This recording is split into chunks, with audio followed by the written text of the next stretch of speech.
ANC President Cyril Ramaphosa will this morning open the party's 6th National Policy Conference at the Nasrec Expo Centre. The three-day conference will see the gathering of around 2,000 delegates from across the country debating policy on various issues, including corruption, migration and the economy. The conference has faced some threats of disruptions due to the party's failure to pay its own staff salaries for June and July, though, and that's despite the ANC saying yesterday that some employees have indeed received their salaries. Now, Union NEHAWU says it will be holding a demonstration outside the conference venue this morning in solidarity with those unpaid ANC staffers. Well, let's stay with the story now and take you live to Nasrec, where we find my co-anchor Ayanda Nyathi, and he's joined by Newzroom Afrika's politics editor Lukhanyo Calata, covering those events throughout the course of the weekend. This morning, Ayanda, we were meant to see an update from the ANC at around 7 o'clock on its state of readiness. What can you tell us?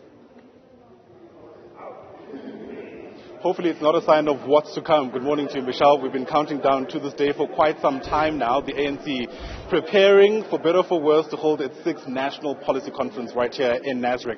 And you're right, by now we should have had some kind of briefing to try solidify the temporary plans that had already been communicated around how today is going to unfold, and more specifically how the rest of the weekend will look. But that obviously hasn't happened yet. And to get you a sense of what we know so far and what to read into this moment, you're right, we're joined by Lukhanyo Calata, who of course is our politics editor here at Newzroom Afrika. Great to catch up with you all the way this side. Interesting weekend ahead for us. Yeah, very, very cold Nasrec. Yeah. I mean, obviously we were expecting, as you say, that the head of the ANC's policy unit, Jeff Hadebe, would address us about his expectations about this weekend, about this policy conference, what he wants to get out of it in terms of how the party regenerates, how it renews from here, what it puts in place to be able to survive the next 110 years if that be the case. However, we are now an hour late.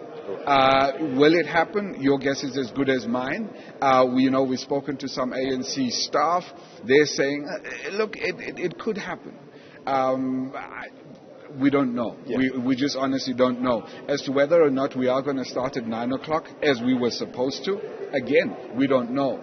So how do we trust an organization that the governing party to lead us into a bright new future when we can't even trust whether or not it's going to have the decency to be on time for its own briefing that it called us here for? And many might say it's symbolic of the past 5 years, if not longer, isn't it? You know, we've had many instances of hurry up and wait when it comes to service delivery, instances of, policy certainty. And ironically, this was an opportunity for the governing party to finally, I guess, give credence and confidence to the skeptics around this renewal plan that they've been speaking about for the past 5 years at least. To put its best foot forward, yeah. And it hasn't done so. It hasn't started in that sense. So how, it means that it already starts on the back foot. How do you then regain momentum? How do you get the media, us, on your side?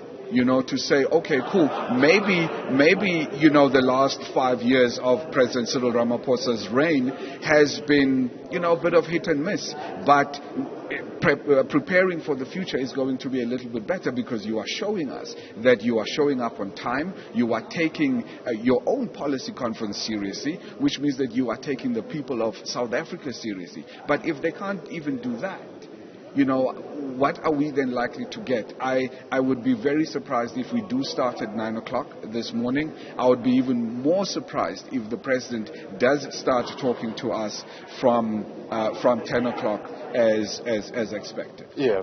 Look, the last time we were here, there were two salient proxy battles, as it were. I mean, the policy conference is always seen as some kind of proxy battlefield ahead of the December conference.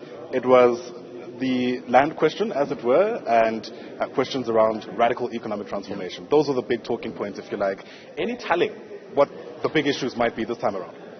Well, I think, obviously, in all of our reporting in the lead-up, the issue of the step-aside policy, that is going to be quite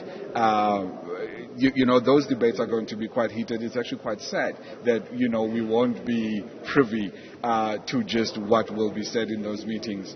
And then I think ESCOM is going to be problematic because the president addressed it this week.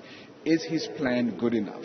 I think is going to be something that the policy conference is likely to discuss quite a lot. But let me just add that, isn't it sad that some of the issues that this policy conference should be addressing are not even on the agenda, right? Because it's going to be more about the factional battles within the organization and how they can then use the policies either to get one over, each other and just ensuring that whichever faction wins in December has got the right to do as it wishes, whereas the issues that we as South Africans expect to be addressed aren't even going to get an airing. I think that's very sad. In fact, Moses Kungubele, who we know is the minister in the presidency, already been quoted as saying that he is disappointed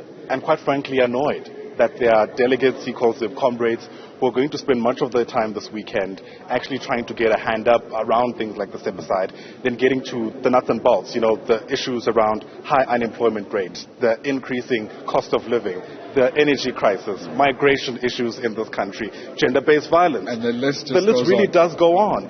You spoke about, parts where the media won't be privy to the discussions. Perhaps it's worth touching on the logistics, especially for people who are still trying to place how this weekend is going to unfold. There are sessions that we call open sessions. That's where the media can obviously be part and parcel, not in the sense of being in part of the engagements, but can bring those discussions to our viewers. And we can witness. Precisely. And there are instances where we're not. What do we know about, where all of those arrangements are? Okay, so policy conference is expected to start at 9 in an open session. Obviously, we then expect, the usual, the interfaith prayers, the welcoming. President then expected to make his opening address at 10 o'clock. And then after that, we then go into like a discussion around what's going to happen. And that's basically the open session. That's today. Right. And then everything else from around 12 o'clock this afternoon or 11 o'clock this morning up until 12 o'clock on Sunday is closed. Sure. So there are 6 sessions. We as the media are only allowed in session 1, which is the opening, and session 6, which is the closing. The discussions around issues of peace and stability, around the debates on gender parity, the discussions around economic transformation, those discussions we won't be privy to.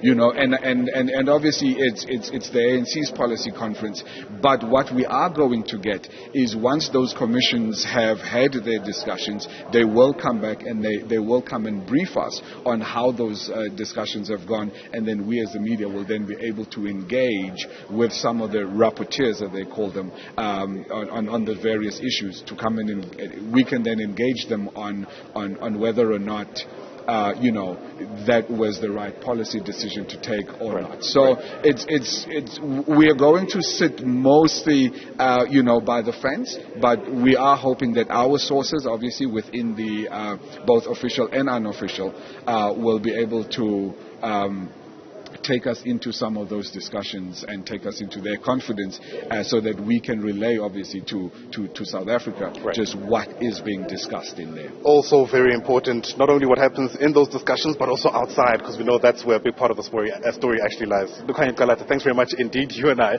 have an interesting weekend ahead, and it is only the start. A bumpy start, dare I add, in the context where, of course, that briefing that was meant to take place at 7 o'clock is now at least an hour late. The president was meant to deliver his opening remarks at around 10 o'clock this morning. But given all the signs at this stage, that's unlikely to also begin on time. Hopefully, not a sign of the weekend that lies ahead, Michelle. Well, you'll keep us posted there, you and the rest of the Newzroom Afrika team, as we bring you live rolling coverage of the conference over the next 3 days, at least once it does get underway. Ayanda, Nyathi, thanks very much indeed.